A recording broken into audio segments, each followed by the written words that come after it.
يا أيها المزمل اعوذ باللہ من الشیطان الرجیم بسم اللہ الرحمن الرحیم اللہم صلی علی محمد وعلی محمد بعدد المزمل والخصائص۔ ناظرین ٹی آر ٹی وی السلام علیکم۔ ناظرین، جیسا کہ آپ کو معلوم ہے کہ ہمارا روحانی معلوماتی چینل ہے اور روحانی وظائف کا چینل ہے اور تحفہ روحانیات اسی وجہ سے اس کا نام ہے۔ اس سے پہلے ہم اپنا میگزین پبلش کرتے آئے ہیں اور مسلسل ہو بھی رہا ہے، جسے آپ قائرین بہت پسند کرتے ہیں۔ تو اس میں ہم بہت سارے وظائف دیتے ہیں اور آپ لوگوں کی فرمائش پر ابھی جو ہم نے چینل شروع کیا ہے TR.TV ایاز مزمل کے نام سے، تحفہ روحانیات ٹی وی کے نام سے، تو اس میں آپ کے لیے ہمیشہ ہم تحفے لے کر آتے رہے ہیں۔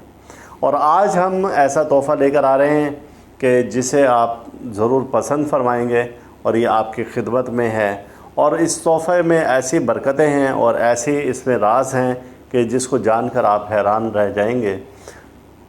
اس میں آپ نے دیکھا ہوگا کہ بوڑھے بزرگ جو ہیں زمانہ قدیم میں جانور کوئی نہ کوئی گھر میں رکھتے تھے، یا کوئی پرندہ گھر میں پالتے تھے، یا مرغیاں رکھتے تھے، اور پھر جو جانور ہیں ان میں سب سے زیادہ جو پسند کی جاتی ہیں بھیڑ یا بکری کی جاتی ہیں۔ اور یہ بھیڑ اور بکری میں اللہ نے ایسی برکت ڈالی ہے کہ 1,24,000 انبیاء کرام ہیں، اور ان سے آپ نے بھیڑ اور بکریاں پالی انہوں نے اور انہیں چرایا۔ تو یہ اللہ کی ایک قدرت ہے اور اللہ کا اس سے ثابت ہوتا ہے کہ یہ پسندیدہ جانور ہے۔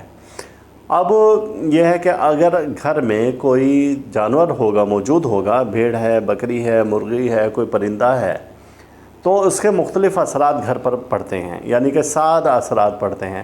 اور سب سے اہم بات یہ ہے کہ اگر آپ نے گھر میں کوئی پرندہ پالا ہوا ہے اور آپ کے گھر پر کوئی جادو کر دیتا ہے، اور وہ جادو کے اثرات جب گھر پر پڑتے ہیں تو گھر میں جو سب سے زیادہ کمزور روح ہوتی ہے، کمزور جاندار ہوتا ہے، اس کو وہ لے کر چلی جاتی ہے۔ اگر کوئی جاندار نہ ہوا تو وہ جادو کے اثرات اس پر مسلط ہو جاتے ہیں، یعنی انسانوں پر مسلط ہو جاتے ہیں۔ اس بارے میں جو ہم نے بزرگوں سے ایک واقعہ سنا حضرت سلیمان علیہ السلام کے دور کا، چونکہ آپ کو چرند پرند درند سب کی زبانیں اللہ پاک نے سکھائی ہوئی تھیں اور آپ ان کی باتیں بولیاں ان کی سمجھتے تھے۔ تو یہ واقعہ اس حوالے سے میں آپ کے سامنے پیش کر رہا ہوں تاکہ آپ کو میری بات بہت جلد سمجھ میں آ جائے، اور پھر آپ گھر میں کوئی پرندہ، کوئی جانور، کچھ ایسا رکھنا شروع کر دیں تاکہ آپ کسی بھی حادثہ سے، کسی پریشانی سے، کسی مصیبت سے، کسی جادو سے، کسی سحر سے بچ سکیں اور نظر بد سے بچ سکیں۔ تو یہ واقعہ اس طریقے سے ہے کہ حضرت سلیمان علیہ السلام کے دور میں ایک شخص آیا اور اس نے کہا کہ آپ مجھے ان جانوروں کی اور پرندوں کی زبانیں سکھا دیں۔ آپ نے فرمایا کہ تو جا، تیرا نقصان ہو جائے گا۔ اب بزرگ کہتے ہیں کہ اس نے پھر ضد کی اور آپ نے فرمایا اچھا کلا۔ پھر آپ نے اسے ٹال دیا۔ ایسے 3 روز جب ہو گئے اور وہ نہیں ٹلا تو آپ نے فرمایا کہ ٹھیک ہے۔ اس نے کہا نقصان ہو جائے گا تو میرا ہوگا، آپ مجھے سکھا دیں۔ تو آپ علیہ السلام نے، حضرت سلیمان علیہ السلام نے اس کو جانوروں کی زبان سکھا دی۔ وہ گھر گیا اور پھر بزرگ بتاتے ہیں کہ اس کا گھوڑا رو رہا تھا اور وہ یہ کہہ رہا تھا کہ میں آج مر جاؤں گا۔ اس نے، اور وہ گدھے سے کہہ رہا تھا۔ تو اس شخص نے وہ سن لی بات، اور وہ بزرگ بتاتے ہیں کہ اس نے وہ گھوڑا کھولا اور جا کر فروخت کر دیا۔ اور پھر اس کے بعد واپس آیا اور حضرت سلیمان علیہ السلام کے پاس کہ آپ نے تو فرمایا تھا نقصان ہو جائے گا، میرا تو فائدہ ہو گیا۔ اگر میں ان کی زبان نہ سمجھ سکتا تو وہ گھوڑا مر جاتا۔ اب بعض جگہ لکھا ہے کہ گائے سے وہ یہ بات کر رہا تھا، بعض جگہ لکھا ہے گائے گھوڑے سے بات کر رہی تھی، یعنی کہ مختلف حوالے دیے جاتے ہیں۔ لیکن ہمیں جس ترتیب سے بزرگوں نے فرمایا، بتایا، تو اسی ترتیب سے ہم بتا رہے ہیں کہ گھوڑا گدھے سے بات کر رہا تھا۔ اس نے، حضرت سلیمان علیہ السلام نے فرمایا کہ تیرا نقصان ہو جائے گا، اور بہرحال یہ الگ تھی بات۔ اب جس وقت وہ گھر لوٹا تو گدھا رو رہا تھا اور گائے سے کہہ رہا تھا کہ اب میں کل مر جاؤں گا۔ تو اس نے سنا اور اس نے وہ گدھا بھی بازار لے جا کر فروخت کر دیا، اور پھر حضرت سلیمان علیہ السلام کے پاس حاضر ہوا کہ نہیں، میرا تو اور فائدہ ہو گیا۔ آپ نے فرمایا تھا کہ جی نقصان ہوگا، میرے تو فائدے ہوتے جا رہے ہیں۔ آپ نے فرمایا تو سمجھتا نہیں ہے، تیرا نقصان ہو جائے گا۔ وہ پھر گیا، گھر گیا تو بتاتے ہیں بزرگ کہ وہ گائے رو رہی تھی اور کہہ رہی تھی کہ بس اب میں باقی رہ گئی ہوں اور اب میں مر جاؤں گی۔ تو اس نے گائے کو بھی لے جا کر فروخت کر دیا، اور پھر کہا کہ اب تو میرا فائدہ ہی فائدہ ہو گیا، ورنہ ایک ایک کر کے تینوں جانور مر جاتے میرے اور میرا نقصان ہو جاتا۔ وہ پھر حضرت سلیمان علیہ السلام کے پاس آیا اور کہنے لگا کہ آپ نے مجھ پر احسان کیا اور آپ فرما رہے تھے نقصان ہو جائے گا، میرا تو فائدہ در فائدہ ہوتا گیا۔ آپ علیہ السلام نے فرمایا کہ تیرا نقصان تو اب بھی ہو جائے گا، کہ وہ جو مصیبت اور پریشانی اور جو آفت تجھ پر آنی تھی وہ تیرے گھر میں بندھے ہوئے جانور پر اللہ نے ٹالنی تھی، جو کہ صدقہ دے کر چلی جاتی، لیکن تو نے وہ جا کر ایک ایک کر کے فروخت کر دیا، لہٰذا اب وہ جو موت ہے وہ اب تجھ پر آئے گی، کیونکہ اب باقی تو رہ گیا ہے گھر میں۔ اور پھر ایسا ہوا کہ اگلے روز اس کا انتقال ہو گیا اور وہ مر گیا۔ تو میں اپنے ناظرین سے یہ کہنا چاہوں گا کہ آپ گھر میں کوئی بھی پرندہ رکھیں، کوئی مرغیاں پالیں، جیسے کہ زمانہ قدیم میں اور آج کل بھی دیہاتوں میں اکثر یہ ہوتا ہے کہ ہر گھر میں آپ کو کوئی نہ کوئی جانور، کوئی نہ کوئی پرندہ ضرور ملے گا۔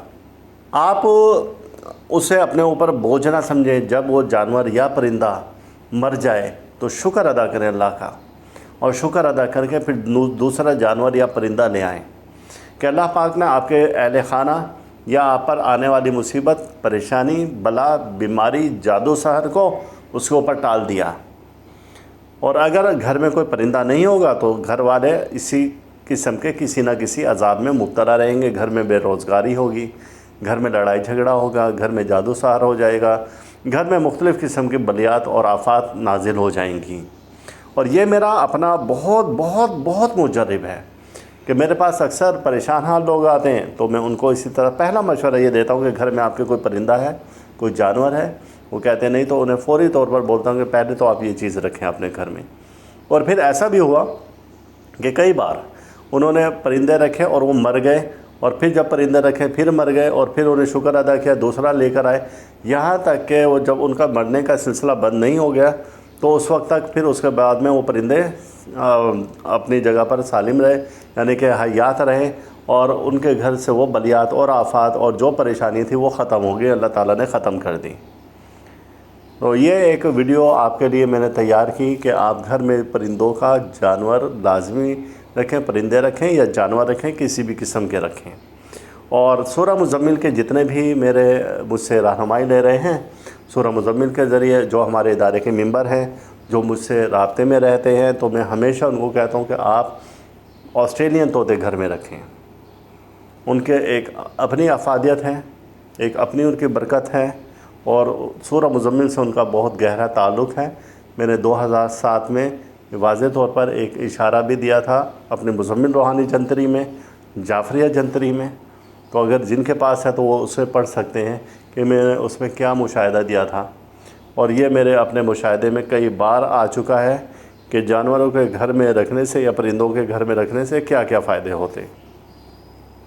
تو مزید آپ کو رہنمائی چاہیے تو آپ اپنا واٹس ایپ ہمارے دیے گئے ادارے کے واٹس ایپ نمبر پر کر سکتے ہیں، اپنا پیغام واٹس ایپ کر سکتے ہیں۔ جیسے ہی آپ ہمیں فرصت ملی تو پہلی فرصت میں آپ کے واٹس ایپ کا جواب دے دیا جائے گا۔ کچھ تاخیر ہو جاتی ہے، کبھی جلدی بھی دیا جاتا ہے، کیونکہ بہت سے واٹس ایپ ہوتے ہیں تو ان میں تھوڑا سا ڈیلے ہو جاتا ہے۔ اللہ تعالیٰ ہم سب کا روحانی مزاج اسی طرح سے برقرار رکھیں، اور اللہ تعالیٰ ہر دکھ سے، درد سے، بیماری، رنج والا، مصیبت، حادثہ، پریشانی، جادو سار اور حسد سے محفوظ رکھیں۔ اللہ حافظ۔ آپ اس ویڈیو کو لائک کریں اور ساتھ ہی سبسکرائب کا بٹن دبائیں اور گھنٹی کا بٹن دبائیں تاکہ ہر نئی آنے والی ویڈیو آپ کو مل سکے۔